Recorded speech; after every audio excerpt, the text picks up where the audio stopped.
Баршаңызға қайырлы күн достар. Бүгін сіздерге менің әрдайым тапсырысқа жасайтын карамельный пирогтың жасалу жолымен бөлісетін боламын. Құрамына сливки қосылмайды, бірақ сонда да өте дәмді болып шығады.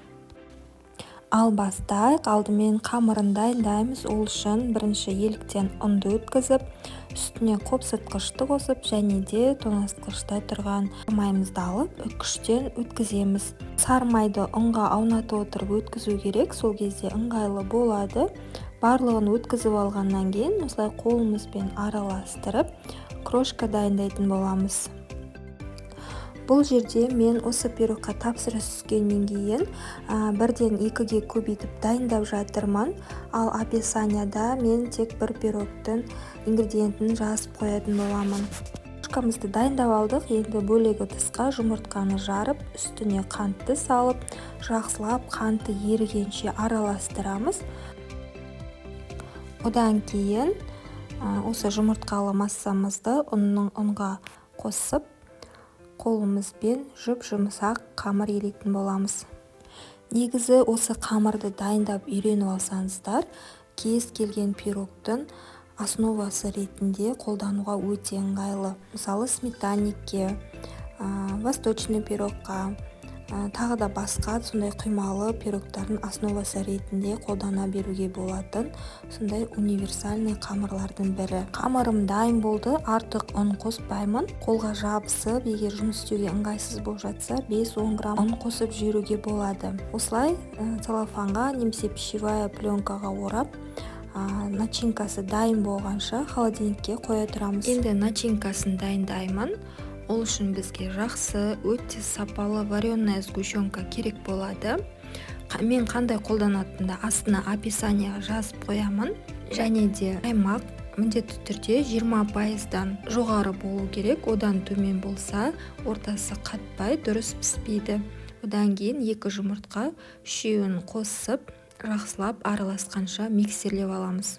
Осы салмасына керек ингредиенттерді негізінен алдын ала бөлме температурасына шығарып қойсаңыздар, миксерлеген кезде барлығы жақсы біркелкі болып араласатын болады. Енді жаңағы дайындап қойған қамырымызды алып, формаға жайғастыратын боламыз. Видеоның басында айтып кеткендей, бұл жерде мен 2 пирогқа дайындадым қамырды, сол себепті 2-ге бөліп жатырмын.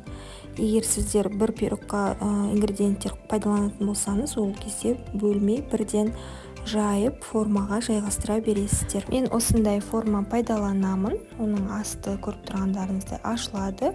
Пирог піскеннен кейін алып шығуға өте ыңғайлы. Диаметрі 26 см және де глубинасы 2 см-дай болады. Бұл форманың сапасы жақсы, сондықтан майлауды қажет етпейді. Бірден осылай қамырды алып жайғастыра береміз. Егер де сіздің формаңызға пирогтар жабысып пісетін болса, онда пергаментке немесе алдын ала майлап, солай жайғастырған дұрыс болады. Енді осы қамырды дұрыстап аламыз, жан-жақтан барлығына жеткіземіз. Барлық жерде біркелкі болу керек, бір жері жұқа, бір жері қалың болмау керек. Піскен кезде өте әдемі көрінетін болады.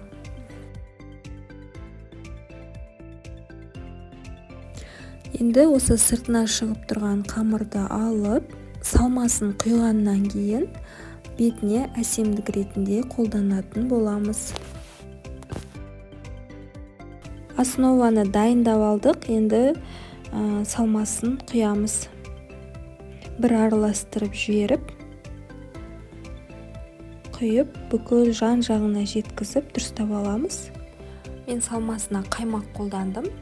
Бірақ егерде сіздерде сливки болса, сливкиді қосуға болады қаймақтың орнына. Ол кезде де осы пирогтың дәмі өте ерекше болып шығады.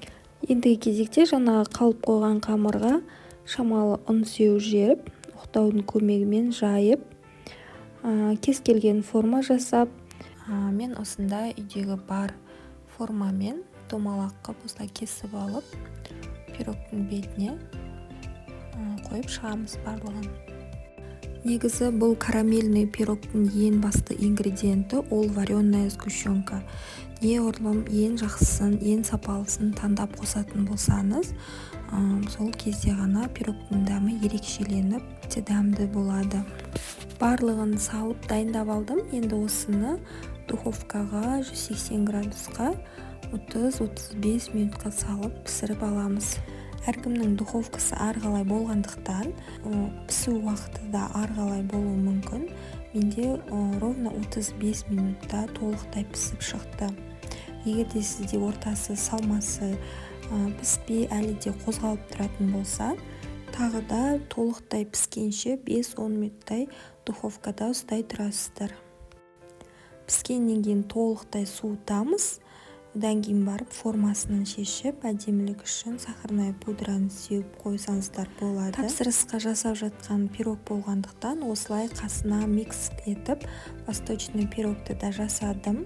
Восточный пирогтың жасалу жолын келесі видеода көрсететін боламын. Видеоны соңына дейін көргендеріңізге көп рахмет. Егер де сұрақтарыңыз болса, комментарий қалдырып кетсеңіздер болады. Міндетті түрде жауап беруге тырысамын.